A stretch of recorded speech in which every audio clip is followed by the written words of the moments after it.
session. Okay. आकाश Yes, sir. Message आकी हाँ sir, आके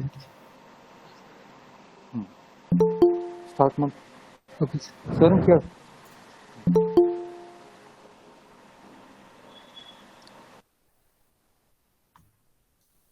hello sir. Devgami sir, are you there?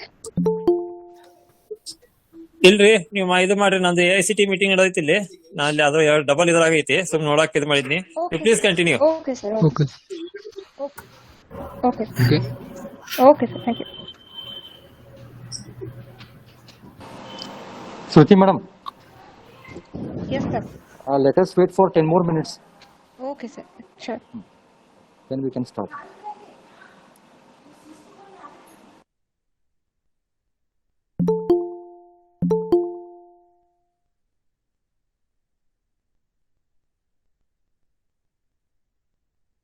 Good evening to everyone present here.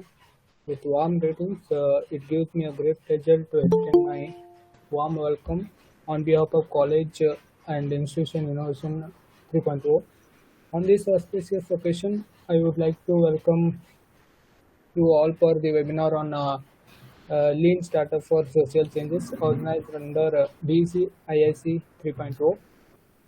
Learning never exhausts the mind. With this note, it's pleasure to welcome such a wonderful resource person, Mr. Tarun Rao, Program Communication Officer, AHP Action on Hunger and Poverty Foundation, Bangalore. Dr. A.D. Devanvi sir, IIC Coordinator, and Professor Sandeep Pugli sir, Assistant Professor at IIC Department, and I also welcome Shruti Hirigowda ma'am. Now I request to Shruti Hirigowda ma'am to give introduction about our today's speaker. Over to you, ma'am. Thanks Akash. Thank you. Yes, I hope I'm audible. yes ma'am. I welcome today's speaker for this evening, Mr. Tarun Rao. He completed his bachelor's in journalism and mass communication in BEC-IIC National Institute of Mass Communication, New Delhi in 2018. Along with that, he started a voluntary work with AHP Action on Hunger and Poverty Foundation, Satara, Madhya Pradesh.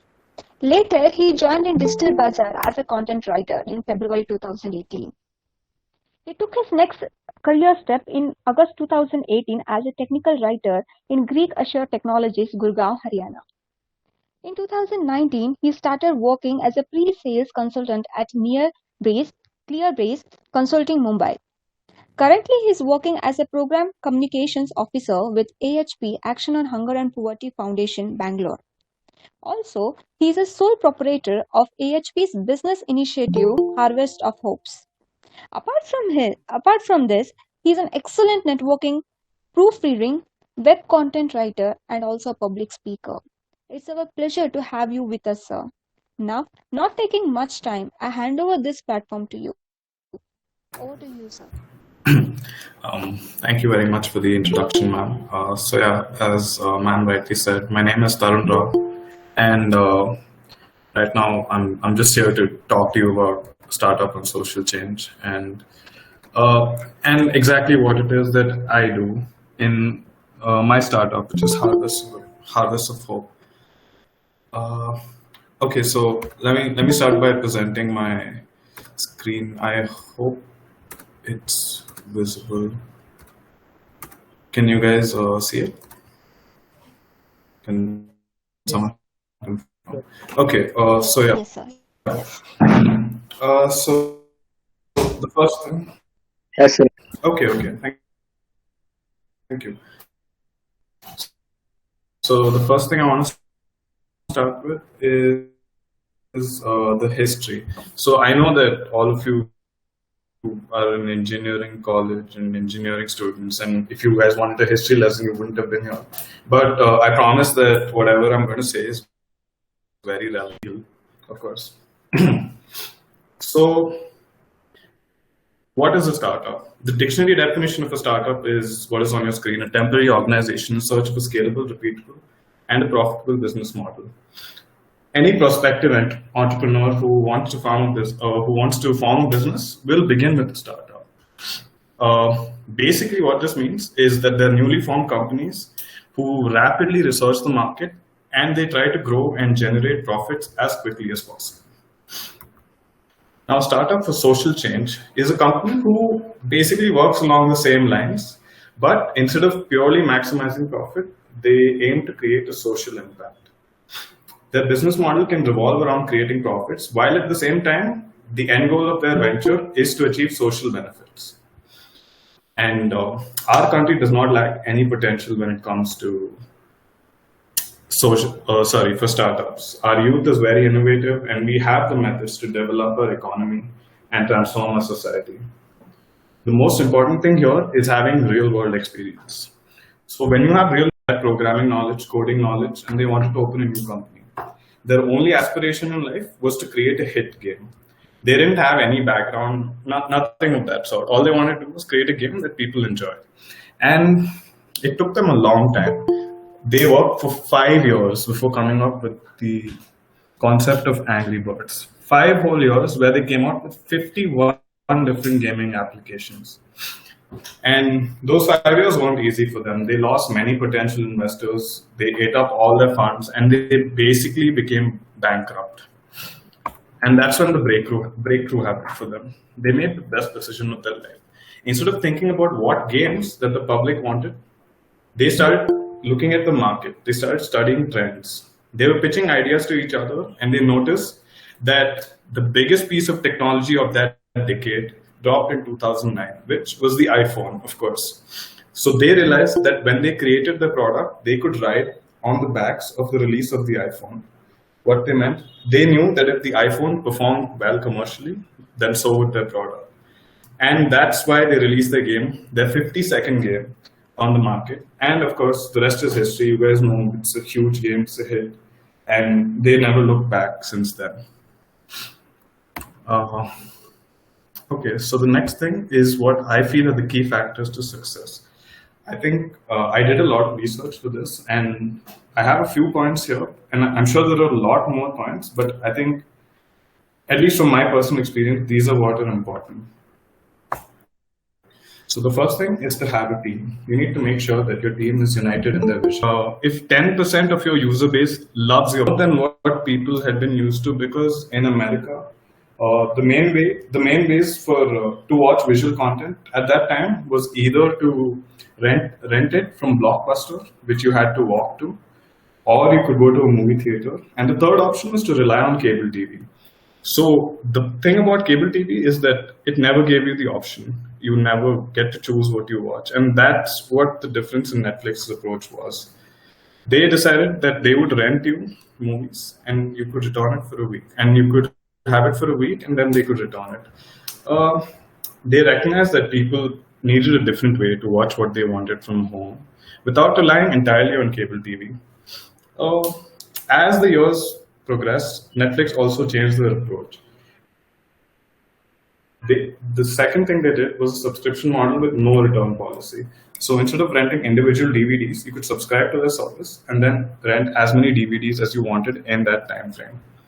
And the third, of course, is the one that we all know and love, the Netflix that we have now with the monthly subscription service. Based on the feedback that they got from their users, they improved their user interface. They allowed users to search for the movie they wanted. They allowed users to get personalized suggestions based on an algorithm on their website. So they knew based on what the user was watching, they knew what more they would want to watch. That makes sense. And finally, the fourth point is don't give up. Just don't get demoralized. Deals are going to fall through. People won't do exactly what they say they will, and they will disappoint you. If something important needs to be done, just do it yourself. Trusting someone else in the early stages is a big mistake. And with that, I move on to what I do. Sorry, if anyone has any questions, please feel free to ask me before I move on.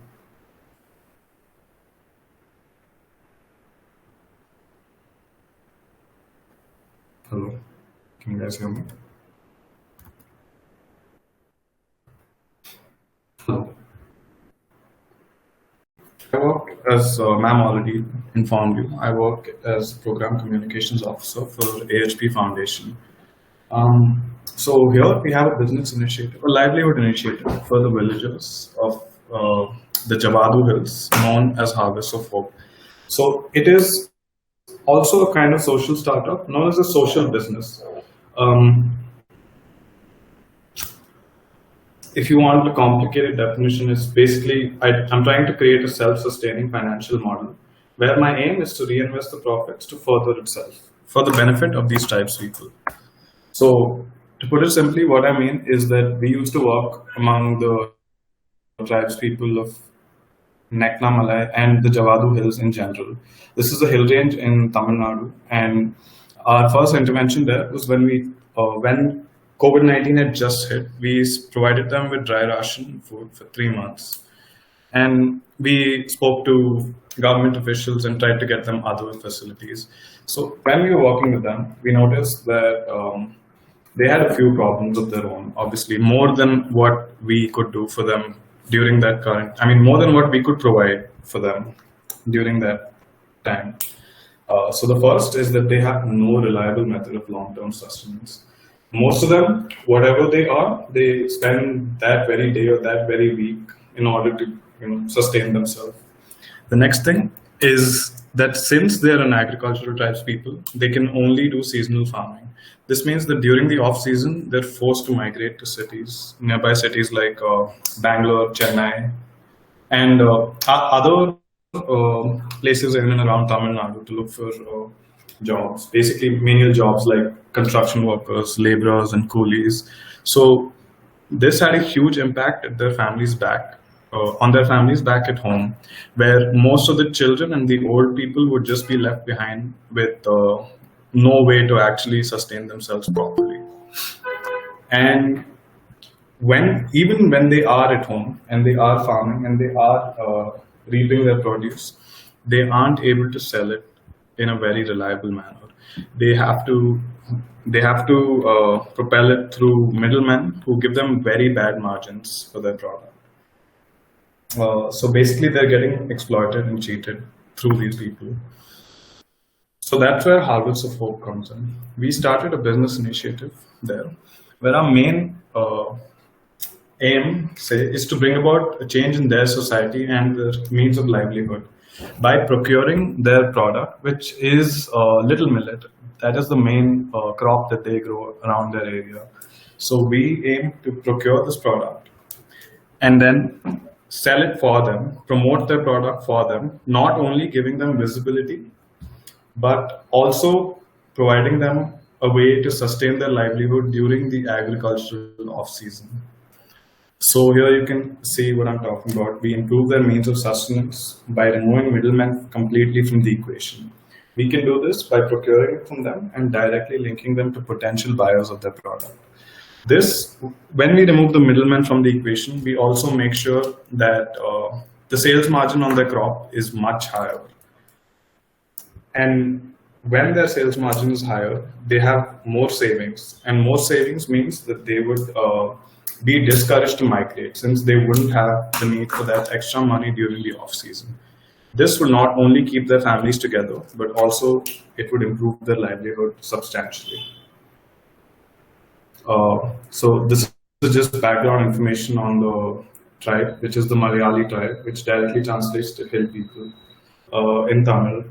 So this accounts for 47% of the total tribal population just within that hill range. Again, like I already told you, their agricultural lifestyle makes them grow only crops, other fruits, basically bananas and 2 or 3 other crops. But the main product that we want to propagate is millet. And then this is just information on the types of millet that they grow, and our main product being little millet or samai. So far, this image that you see on the left is the cover of the product that we're selling. And I'm sorry, I didn't quite catch that. Could you please repeat? So the thing with A startup this has to be Harvest of light Hope on that. startup. So the thing with Harvest of Hope is that currently it's just me and my mother working on this right now, and we haven't really found the need for technology. And I don't think that you really need very high-end technology when you're starting up, because mostly, like I already spoke about in my section about startups, you need to actually study the market and understand what how your product would do in the market. I think doing research is much more important than having investment, at least during the early stages, because I don't think your startup can take off without the necessary research behind it, because anyone can have the money and the capital investment in general to make a startup, but taking it off and actually pushing a product in the market is the real challenge.